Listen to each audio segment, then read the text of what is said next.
പ്രിയപ്പെട്ടവരെ, നമ്മൾ ഓരോരുത്തരും ദീനുള്ളവരാകണം. ദീൻ എന്താണെന്ന് പഠിക്കണം. ഇസ്ലാമിനെ കുറിച്ച് നീ ആദ്യം പഠിക്കുക ചെറുപ്പക്കാരാ. എന്റെ പ്രിയപ്പെട്ടവരെ, മുസ്ലിമാണെന്ന് പറഞ്ഞ് നടന്നാ പോരാ. അല്ലാഹുവിന്റെ ദീൻ എന്താണെന്ന് നമ്മൾ ഓരോരുത്തരും പഠിക്കണമടോ. പഠിച്ചാലല്ലേ മറ്റുള്ളവന് പറഞ്ഞു കൊടുക്കാൻ കഴിയൂ. മുസ്ലിം എന്ന് പറഞ്ഞാൽ ആരാണെന്നറിയുമോ? മുസ്ലിം എന്ന് പറഞ്ഞാൽ ആരാണെന്നറിയുമോ? എല്ലാവരും പരിശുദ്ധമായ കഅബാലയത്തിലേക്ക് ഹജ്ജിന് പോകാനുള്ള തയ്യാറെടുപ്പുകളാണ്. പലരും യാത്ര പറയുകയാണ്. പലരും പടച്ചവനെ പോകാനുള്ള ഒരുക്കം നടത്തുകയാണ്. ആ ഹജ്ജിന് വേണ്ടി തയ്യാറെടുക്കുന്ന സമയമാണല്ലോ. എന്റെ പ്രിയപ്പെട്ടവരെ, ആരാണ് മുസ്ലിം എന്നറിയുമോ? എന്റെ പ്രിയപ്പെട്ട സഹോദരാ, അല്ലാഹുവിന്റെ പരിശുദ്ധമായ കഅബാലയമുണ്ടല്ലോ. ഞാനും നിങ്ങളും യാത്ര ചെയ്യാൻ ആഗ്രഹിക്കുന്നവരാണ്. എല്ലാവരും യാത്ര പോകാൻ കൊതിക്കുന്നവരാ. യാത്ര ചെയ്യാൻ കൊതിക്കാത്ത ആരുമില്ല. എല്ലാവരും യാത്ര ചെയ്യാൻ ആഗ്രഹിക്കുന്നവരാണല്ലോ. എന്നാലും മനുഷ്യനൊരു പ്രകൃതമുണ്ടോ. നമ്മൾ ഒരു സ്ഥലത്തേക്ക് യാത്ര പോയി കഴിഞ്ഞാൽ രണ്ടാമത് പടച്ചവന്, ഉദാഹരണം പറഞ്ഞാൽ പടച്ചവനെ മൂന്നാർ പോയവരുണ്ടല്ലോ. മൂന്നാർ പോയ ഒരു സഹോദരൻ, ഊട്ടിയിൽ പോയ ഒരു സഹോദരൻ രണ്ടാമതും ഒന്ന് ടൂറ് പോകാൻ വേണ്ടി ചർച്ച ചെയ്യുമ്പോ അവൻ പറയും, മൂന്നാർ പോയതാണ്, അതുകൊണ്ട് അടുത്ത സ്ഥലത്ത് പോകാം. ഊട്ടിയിൽ പോയതാണ്, അടുത്ത സ്ഥലത്ത് പോകാം. പടച്ചവനെ പോയ സ്ഥലത്തേക്ക് പിന്നെ പോകാൻ നമുക്ക് വല്ലാത്ത മടിയാണ്. എന്നാൽ എന്റെ പ്രിയപ്പെട്ടവരെ, അല്ലാഹുവിന്റെ പരിശുദ്ധമായ കഅബാലയമുണ്ടല്ലോ. ആ കഅബാലയത്തിന്റെ മുറ്റത്തേക്ക് ഒരു മനുഷ്യനെ കടന്നു ചെന്നാൽ ഒരു പ്രാവശ്യമല്ല 1,00,000 പ്രാവശ്യം അല്ലാഹുവിന്റെ കഅബയുടെ മുമ്പിൽ പോയാൽ പടച്ചറപ്പേ, അതാ ഒരു മുസ്ലിമിന് മടുപ്പ് വരുന്നില്ല. എല്ലാ ഒരുപാട് പ്രാവശ്യം കഅബയിൽ പോയതാണ്, അതുകൊണ്ട് വേറെ ഒരു സ്ഥലത്ത് പോകാമെന്ന് ഒരു മുസ്ലിമായ മനുഷ്യന് പറയാറില്ല. പടച്ചവനെ എത്ര കണ്ടാലും കൊതി തീരുന്നില്ല, എത്ര കണ്ടാലും ആഗ്രഹം തീരുന്നില്ല. ആ പരിശുദ്ധമായ കഅബാലയത്തിന്റെ മുമ്പിൽ ചെന്നിട്ട് അവസാനം വിടവാങ്ങലിന്റെ തവാഫുണ്ടല്ലോ. ആ തവാഫ് ചെയ്തിട്ട് പടച്ചവനെ 7ാമത്തെ തവാഫ് ഇങ്ങനെ ചെയ്യുമ്പോ അവന്റെ കണ്ണ് നിറയുകയാണ്, അവന്റെ ഹൃദയം ഒന്ന് പിടയ്ക്കുകയാണ്. അവസാനം 7ാമത്തെ തവാഫ് കഴിഞ്ഞുകൊണ്ട് കഅബയുടെ മുമ്പിൽ നിന്ന് സലാം പറയുമ്പോ പടച്ചവനെ, ഏതൊരു മനുഷ്യന്റെയും കണ്ണ് നിറയുമടോ. ഏതൊരു മനുഷ്യന്റെയും ഹൃദയമൊന്ന് പിടയ്ക്കുകയാണ്. ആ കഅബയുടെ മുമ്പിൽ നിന്ന് മടങ്ങുമ്പോ ആ മനുഷ്യൻ അല്ലാഹുവോട് പറയുന്നു, അല്ലാ,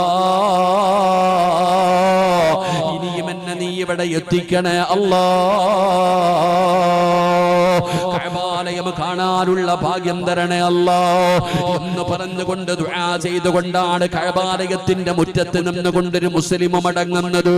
പടച്ചവനെ തൊടാൻ ആഗ്രഹമാണ്, കാണാൻ ആഗ്രഹമാണ്, ചുംബിക്കാൻ ആഗ്രഹമാണ്. ആ കഅബയുടെ മുമ്പിൽ നിന്ന് നിസ്കരിക്കാൻ, ആ കഅബ ഇങ്ങനെ നോക്കിക്കൊണ്ടിരിക്കാൻ എന്തൊരു സന്തോഷമെന്നറിയുമോ? പടച്ചവനെ, ഇത് കഅബാലയത്തിന്റെ പ്രത്യേകതയാ. ഇതുപോലെയാണ് മഹാനായ ആദരവായ പ്രവാചകൻ നബി മുഹമ്മദ് മുസ്തഫ സല്ലല്ലാഹു അലൈഹി വസല്ലമ തങ്ങളും അങ്ങനെയാണോ? നബി തങ്ങളെ കണ്ടാ കൊതി തീരില്ല. നബി തങ്ങളോട് സംസാരിച്ചവർക്ക് പിന്നെയും സംസാരിക്കാനുള്ള ആഗ്രഹമാണ്, കണ്ടവർക്ക് പിന്നെയും കാണാനുള്ള ആഗ്രഹമാണ്, കൂടെ നടന്നവർക്ക് പിന്നെയും നടക്കാനുള്ള ആഗ്രഹമാണ്. അല്ലാഹുവിന്റെ പ്രവാചകൻ സല്ലല്ലാഹു അലൈഹി വസല്ലമ തങ്ങളുമായി സഹകരിച്ചവരുണ്ടല്ലോ, അവർക്കും മടുപ്പ് വരുന്നില്ല, അവർക്കൊരു മുഷിപ്പ് തോന്നുന്നില്ല, പിന്നെയും പിന്നെയും കാണാനുള്ള ആഗ്രഹം തോന്നുകയാ. അതാണ് മഹാനായ സഫ്വാൻ റളിയല്ലാഹു തആല അൻഹു. സഫ്വാൻ എന്ന് പറയുന്ന ചെറുപ്പക്കാരന്റെ ചരിത്രം അറിയുമല്ലോ. സഫ്വാൻ എന്ന് പറയുന്ന ചെറുപ്പക്കാരൻ ഒരിക്കൽ അല്ലാഹുവിന്റെ പ്രവാചകൻ സല്ലല്ലാഹു അലൈഹി വസല്ലമ തങ്ങളുടെ മുമ്പിലൂടെ നടക്കുമ്പോ നബി തങ്ങൾ ചോദിക്കുന്നു, സൗഭാൻ എന്തു പറ്റിയ സൗബാന്? എല്ലും തോലുമായിരിക്കുകയാണ്, എല്ലും തോലുമായിരിക്കുകയാണ്. അള്ളാഹുവിന്റെ പ്രവാചകൻ അവിടെന്ന് ചോദിക്കുന്നു, നിനക്ക് എന്ത് പറ്റി? വല്ല മാരക രോഗവുമുണ്ടോ? എന്താണ് നിന്റെ പ്രശ്നമെന്ന് അള്ളാഹുവിന്റെ പ്രവാചകൻ സ്വല്ലല്ലാഹു അലൈഹി വസല്ലമ തങ്ങൾ സഫ്വാൻ എന്ന് പറയുന്ന ചെറുപ്പക്കാരനോട് ചോദിക്കുമ്പോ അവിടെന്ന് പറയുന്നു, നബിയേ യാ റസൂലല്ലാഹ്, അല്ലാഹുവിന്റെ പ്രവാചകരേ, എനിക്ക് രോഗമൊന്നുമില്ല നബിയേ, എനിക്കൊരു പ്രയാസവുമില്ല നബിയേ, പിന്നെ എന്തുകൊണ്ടാണ് നീ എല്ലും തോലുമായിരിക്കുന്നത്? ആ സമയത്താണ് ആ സ്വഹാബി പറയുന്നത്, യാ റസൂലല്ലാഹ്, വല്ലാത്ത ടെൻഷനാണ് നബിയേ, ഉറങ്ങാൻ പറ്റുന്നില്ല നബിയേ, ഭക്ഷണം കഴിക്കാൻ പറ്റുന്നില്ല നബിയേ, വല്ലാത്ത ടെൻഷനാ.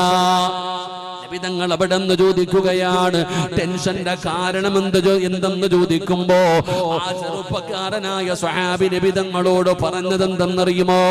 യാ റസൂലല്ലാഹ്, അങ്ങയെ കാണുമ്പോ എനിക്ക് വല്ലാത്ത സന്തോഷമാ, അങ്ങയുടെ കൂടെ ഇരിക്കുമ്പോ വല്ലാത്ത സമാധാനമാ, എനിക്കെപ്പോഴും അങ്ങയുടെ കൂടെ ഇരിക്കണം നബിയേ, അങ്ങയുടെ കൂടെ സഹവസിക്കണം നബിയേ, അങ്ങയെ കണ്ടുകൊണ്ടിരിക്കുമ്പോ എനിക്കൊരു പ്രയാസവുമില്ല. പക്ഷേ അങ്ങയെ കാണാതെ വന്ന ഒരു സമാധാനം കിട്ടുന്നില്ല നബിയേ, വല്ലാത്ത ടെൻഷനാകുന്നു നബിയേ.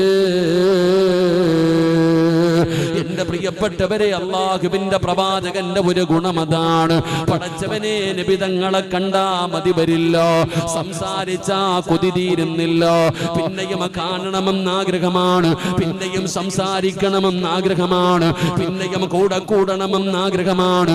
പടച്ചവനെ, ഒരു മുഅ്മിൻ എന്ന് പറഞ്ഞാൽ അങ്ങനെയായിരിക്കണം ചെറുപ്പക്കാരാ. വാപ്പാ, ഒരു മുസ്ലിം എന്ന് പറഞ്ഞാൽ പടച്ചവനെ നിന്നെ കാണാ ജനങ്ങളെ കടന്നു വരണം, നിന്നോട് സംസാരിക്കാൻ കടന്നു വരണം, നീയുമായിട്ട് സഹകരിക്കാൻ, നീയുമായിട്ട് യാത്ര ചെയ്യാൻ. പടച്ചവനെ, മുസ്ലിമിനെ കാണുമ്പോൾ ജനങ്ങൾ നിന്നിലേക്ക് കടന്നു വരണം. അതാണ് ഒരു യഥാർത്ഥ മുസ്ലിമിന്റെ സ്വഭാവ ഗുണമതാ. ഒരു യഥാർത്ഥ മുസ്ലിമിന്റെ സ്വഭാവ ഗുണമതാ. പടച്ചവനെ, മടുപ്പ് തോന്നുന്നില്ല. ഒരു മുസ്ലിമിന്റെ സ്വഭാവം കണ്ടിട്ട് വേണം അല്ലാഹുവിന്റെ ദീനിലേക്ക് കടന്നു വരാൻ. പടച്ചവനെ, അങ്ങനെയാണ് ചരിത്രങ്ങൾ നമുക്ക് പഠിപ്പിച്ചു തരുന്നത്.